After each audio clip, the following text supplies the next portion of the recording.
Dia, boa tarde ou boa noite. Meu nome é Eric. Eu vou estar apresentando aqui sobre o nosso trabalho, sobre a parte da nossa estratégia e da utilização do Prolog no nosso código, certo? Só para deixar bem claro, a gente não teve uma mudança de estratégia, mas tivemos uma correção da nossa estratégia de defesa. Que a gente estava tendo um problema com relação à nossa estratégia circular e de zigue-zague no momento que chegava muito próximo da parede do Robocode.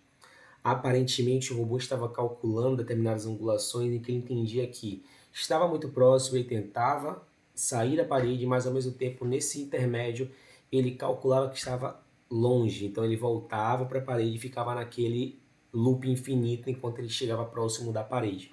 E nunca conseguia sair. Isso é um problema que a gente estava tendo, que foi corrigido também agora. Opa, foi corrigido também agora, de forma que a gente pudesse remover uma função que não estava funcionando muito bem no nosso código, para que o robô pudesse entender onde ele estava e por que ele estava funcionando daquela maneira. Beleza? Isso vai ser mais explicado. Eu fiz uma apresentaçãozinha um pouquinho, tanto no Robocode como no Paint, para deixar claro o que estava acontecendo. Mas a ideia é basicamente essa. Agora a gente consegue ter uma movimentação realmente de transição entre circular e zigue-zague, que vai ser demonstrado aqui, de forma que a gente não tem mais esse loop onde a gente tinha uma verificação quando chegava na parede se estava muito próximo ou não. Agora a gente só usa a velocidade. Se chegou na parede, ele vai bater, a velocidade vai ser igual a zero, então a gente pode usar isso como transição para voltar, como a referência da movimentação circular, certo? Mas eu vou mostrar agora aqui na tela do Robocode para deixar bem claro como agora a gente realmente tem essas movimentações de zigue-zague e circular, ok? E também vou falar um pouco sobre como transformamos nossas condicionais em funções do Prolog, beleza? Então a gente percebe que a gente consegue ter uma estratégia realmente existente do zigue-zague agora. Perceba que ele já começa a fazer o zigue-zague e ele não fica só no circle, ele vai mudar para o circle agora por causa da quantidade de hit que ele tomou. Mas se eu parar aqui mais uma vez, deixa eu ver se tentar achar uma posição favorável para que ele se encontre. Aqui, eu acho que aqui vai agora. Muito próximo à parede, mas ele já, você percebe que ele está no zigue-zague, ó. Ele está fazendo um zigue-zague até o momento que ou ele bata na parede ou ele realmente mude por conta do hit. Nesse momento ele não está tomando hit, né? O corner acho que travou de alguma forma ali. Mas a gente consegue perceber, se eu der outro restart, aqui a gente consegue perceber também. Ele começa, ele vai começar a fazer o zigue-zague. Foi para um lado, ele vai para o outro, sempre com velocidade diferente, como foi comentado na primeira apresentação. Às vezes ele espera um pouquinho mais que outras vezes, porque sempre muda. Perceba que como ele estava bem perto da parede, ele bateu na parede umas 3 vezes e começou a mudar, porque a gente foi a estratégia tomada, né? Se bater na parede em um intervalo de tempo muito grande, significa que ele nasceu aqui muito próximo às extremidades e não é válido ele ficar na estratégia de zigue-zague, certo? Só é válido se em algum momento ele recebeu o hit, ele esteve aqui pelo centro, um pouco longe da parede, correto? Basicamente, essa é a ideia desse fix que a gente fez para poder evitar o problema que a gente estava tendo. A gente não tinha muito bem uma estratégia de zigue-zague, porque a gente estava com um erro no código, onde ele verificava se estava muito próximo da parede, onde o código estava errado. Certo? O cálculo que estava sendo feito estava incorreto. A gente até apagou essa parte do código. E para a mudança do corner, né, que ele verifica, ele basicamente verifica quando a velocidade bate zero. Então, quando ele chega muito próximo da parede, a velocidade dele diminui muito, acerca de bater zero. Então, ele realmente tem que mudar o sentido para voltar para o outro lado. Então, a gente estava tendo uma travada entre nossa movimentação circular e nossa movimentação de zigue-zague. Você percebe aqui, ó, como aconteceu de novo? Muito próximo da parede, ele bateu algumas vezes na parede e mudou para a corner. É válido ressaltar que a ideia que tivemos, além das mudanças de erro de estratégia, né, não muito mudança de erro de estratégia, porque a estratégia é a mesma, mas as mudanças em relação ao código que estavam atrapalhando a nossa estratégia, nós utilizamos do contexto do Prolog para ser responsável por todas as condicionais do nosso código.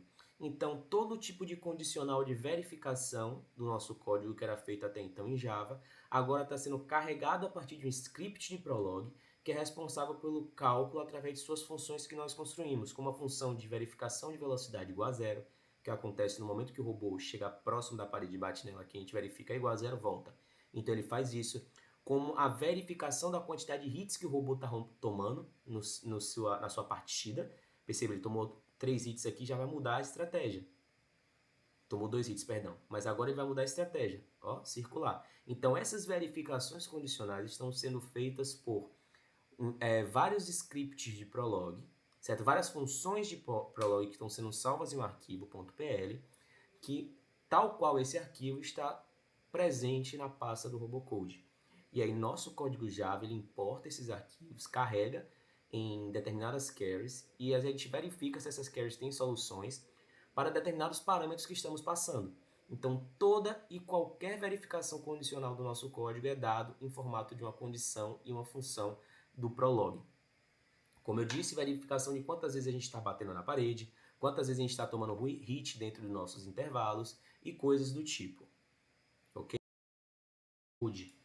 Para vocês conseguirem entender a mudança de estratégia é que um cálculo que a gente fazia era a verificação de tipo is near wall, se está perto da parede, né? Quando o robô começava, ele estava aqui, se a velocidade fosse igual a zero, ou melhor, se estivesse próximo da parede, a gente mudava. E começava a vir para o outro lado até chegar aqui, a gente verificava se estivesse próximo da parede, mudava. A questão é que o nosso código is near wall estava um pouco estava problemático, de forma que ele não conseguia verificar realmente a distância real da parede. E ele acabava chegando aqui, com a angulação que ele tirava para tirar essa distância, ele verificava essa distância, e às vezes mesmo que ele tivesse que mudar, ele chegava até aqui, ele verificava que a distância tinha mudado e ele acreditava que era para mudar novamente a distância, então ele ficava num loop eterno aqui, próximo da parede, né? O que era bem problemático, porque ele chegava aqui, chegava próximo da parede, ele voltava para cá, via que não estava próximo mais, ele voltava para cá. Então a gente resolveu sanar isso de forma que só verificar a mesma velocidade quando chega aqui. Chegou próximo da parede, dá um hitzinho nela, a velocidade vai ser igual a zero. Ele volta para cá. A mesma coisa acontece do outro lado e ele continua nessa estratégia de ir e voltar no movimento circular, certo? Além disso, lembrando, a nossa estratégia do zigue-zague, ela nunca é totalmente reta. A gente faz uma estratégia meio angular do zigue-zague para facilitar quando ele se encontrar em corners, né? Tipo, muito próximo da parede, que ele consegue realizar o movimento sem bater na parede. E se ele bater, a gente volta ao contexto circular do nosso movimento, certo?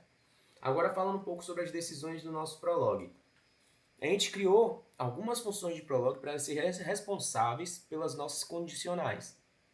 Então, nós temos condicionais para verificação se a velocidade é igual a zero, como eu estava falando. Quando chega próximo da parede, ele bate, a velocidade é igual a zero. A gente precisa verificar isso, mas a gente queria verificar através do nosso script de Prolog. Então, a gente tem uma função em Prolog chamada chamada isVelocity0. E a gente verifica, passando os parâmetros do nosso código Java, para verificar se é igual a zero, e a gente retorna para o outro lado. Então, todas as nossas condicionais, como foi mencionado no vídeo do Robocode, elas estão sendo definidas através de funções do próprio Prolog. Beleza? Então, a gente tem funções básicas de verificação de condicional sempre. São verificações de true ou false no nosso código, que dizem se algo for verdade ou não, como verificação de velocidade para essa específica situação. A gente tem verificação do hit count. Se a gente tem um robô que ele está recebendo hit e ele recebe uma variável específica do código Java que está como 3 hits em menos de 3 minutos, ou em menos de 6 segundos, a gente precisa avaliar isso. É verdade que ele está recebendo 3 hits em menos de 6 segundos? A gente tem a questão da função do Prolog que faz isso. A gente passa os parâmetros para ela, que é quantidade de hits que tomou até agora, a constante que diz a quantidade desses hits máximo, que é 3, e o intervalo de tempo. E ela calcula para ver, é verdade ou é falso? Se for verdade, através da função do Prolog, que tem lá o resolution, ele define que a gente tem que mudar a estratégia de movimentação. Então, é aquilo que eu falei, a estratégia em si do nosso código se mantém a mesma. Tem estratégia de movimentação de defesa de zigue-zague e estratégia de movimentação de defesa circular. Porém, as condicionais que vão definir as nossas movimentações angulares e de movimentações de eixo, de zigue-zague e de angular dependem precisamente de condicionais construídas em funções do Prolog. Beleza?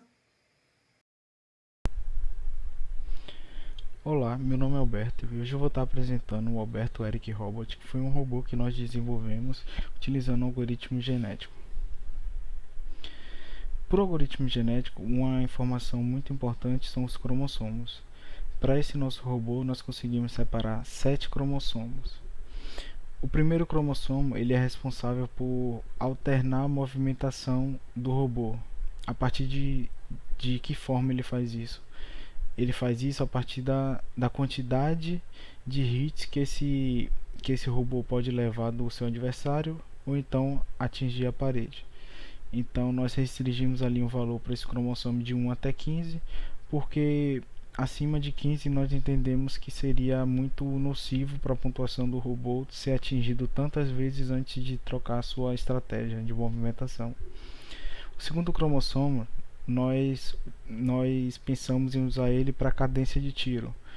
Então, para esse valor, nós também restringimos valores de mínimo de 1 segundo e máximo de 10 segundos. Então, para que também não tenha um robô que atire mais vezes em um intervalo menor de tempo, causando assim uma taxa de erro possivelmente maior, ou um robô que demoraria muito para atirar. Então nós entendemos que esse valor entre 1 segundo e 10 é um valor aceitável para que nosso robô possa atuar.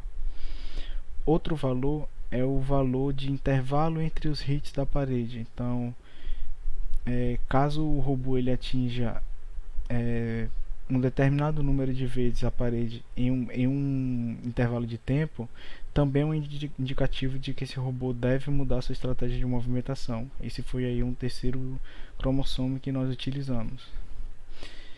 E para um quarto cromossomo, nós utilizamos aí a velocidade máxima da estratégia de movimentação circular do robô. Então, tem uma propriedade que a gente pode setar, que é o máximo de velocidade dessa movimentação. E para o valor que vai nesse método do RoboCode, nós utilizamos um cromossomo. E isso para a estratégia de movimentação circular. Mas também um quinto cromossomo que nós utilizamos, ele é similar ao anterior, só que para a estratégia de zigue-zague. Ele também seta ali a velocidade máxima que o robô pode atingir nessa movimentação. Em um sexto cromossomo, nós já partimos. O sexto e sétimo, eles têm relação com o disparo do robô, então, ou seja, a estratégia de ataque. Para o sexto cromossomo, ali nós entendemos que para restringir os valores máximos e mínimos da potência de tiro. Então, o RoboCode ele assume ali como máximo de valor um valor 3 de potência de tiro e mínimo 0.5. Então nós colocamos ali um cromossomo entre essa faixa de valores e decidimos nosso algoritmo genético treinar nesse valor máximo que o RoboCode permite. E o último cromossomo, que é o sétimo, ele faz parte da razão do cálculo de disparo do nosso robô. O que é que eu quero dizer com isso? O nosso cálculo de potência ele leva em consideração a distância, e essa distância ela é dividida por uma certa constante. Então exatamente essa constante ela virou um cromossomo do nosso robô. Então, e nós também restringimos valores para esse cromossomo entre 1 até 100, porque nós entendemos que acima de 100 nós estaríamos dividindo muito a distância. Então poderia ser que quanto maior fosse esse valor, menor seria a potência de tiro. Então teria mais situações em que o robô atiraria com potência mais fraca, mesmo estando próximo do inimigo. Então, entre essa faixa de 1 até 100, nós conseguimos um valor razoável para que nós conseguíssemos menos quantidade de treinamentos para o nosso robô. Saindo dos cromossomos e vindo agora para a população, nós utilizamos uma população de 10, de tamanho 10 no caso, e de geração nós utilizamos 10 gerações para treinar o nosso robô. E de que forma foi feita a avaliação dele? A avaliação dele foi feita através do próprio score que o RoboCode nos fornece no fim de cada batalha. Então, a partir desse score que o RoboCode fornece, nós conseguimos escolher o melhor indivíduo ali melhor indivíduo daquela geração e assim criar um robô cada vez melhor. Esse foi a explicação geral assim do nosso robô treinado com algoritmo genético.